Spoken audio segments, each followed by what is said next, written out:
क्या आपने कभी सोचा है कि एक ही खेत से आप सिर्फ गेहूं धान से कहीं ज्यादा कमा सकते हैं? आज हम आपको एक ऐसे किसान की कहानी दिखाएंगे जिन्होंने पारंपरिक खेती को पीछे छोड़ते हुए अपनी जमीन पर सोने की फसल उगाई है। ये सिर्फ एक किसान नहीं बल्कि एक प्रेरणा है।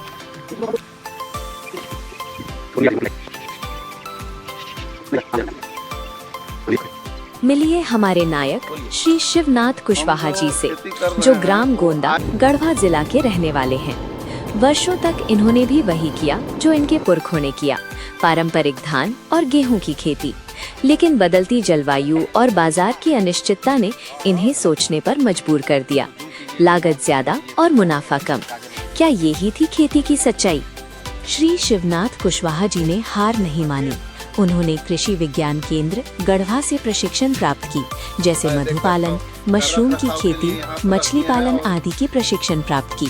कृषि विशेषज्ञों से सलाह ली और कई सफल किसानों से प्रेरणा ली। उन्होंने समझा कि खेती सिर्फ पेट भरने का जरिया नहीं बल्कि एक सफल व्यवसाय भी बन सकता है।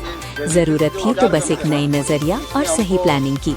उनका पहला बड़ा कदम था मधुमक्खी पालन, बी कीपिंग। शिवनाथ कुशवाहा जी ने शुरुआत में कुछ ही बॉक्स से शुरुआत की।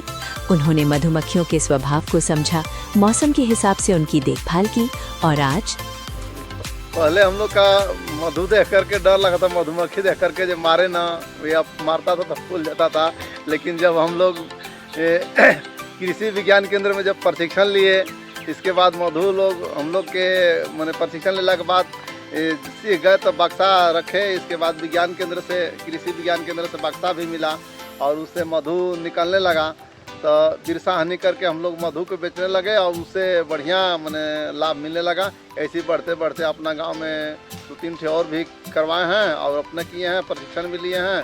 अब इससे ये देखिए मधु है, मधुमक्खी है। इससे क्या होता है कि अब डर ये हम लोग का निकालने लगे और इससे अब डर भय नहीं लगता है और अपना चालू करने लगे कि इसके बाद और गांव में प्रशिक्षण लेने लगे, तब इससे मध निकलता है। अपना देखते हैं कैसे रहेंगे, कैसे इन लोग का रखना है, देख रखाव करना है। इसमें कीड़ा भी लगता है तो कीड़ा के भी उपचार के दवाई जान गए, कौन सा बीमारी लगता है वो भी जानकारी हो गया। उनके पास 200 से ज्यादा बॉक्स हैं। इससे उन्हें न सिर्फ शुद्ध शहद मिलता है बल्कि उनकी फसलों का परागण यानी पॉलिनेशन भी बेहतर होता है, जिससे उपज बढ़ जाती है। मधुमक्खी पालन से मिली प्रेरणा से उन्होंने अपनी जमीन का बेहतर उपयोग करना शुरू किया। अगला कदम था मशरूम की खेती यानी मशरूम फार्मिंग। कम जगह, कम लागत और पूरे साल कमाई का जरिया। उन्होंने जैसे ऑयस्टर उगाना शुरू किया और स्थानीय बाजार में इनकी अच्छी मांग है।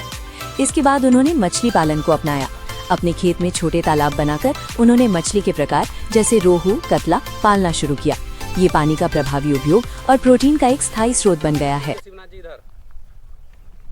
तो खेती कर रहे हैं वो आय देख करके खेती करते हैं कि किस मौसम में कौन सा वैरायटी लगाएं जिसमें कि आय का माने ज़्यादा से ज़्यादा मुनाफा हो, वही खेती करते हैं।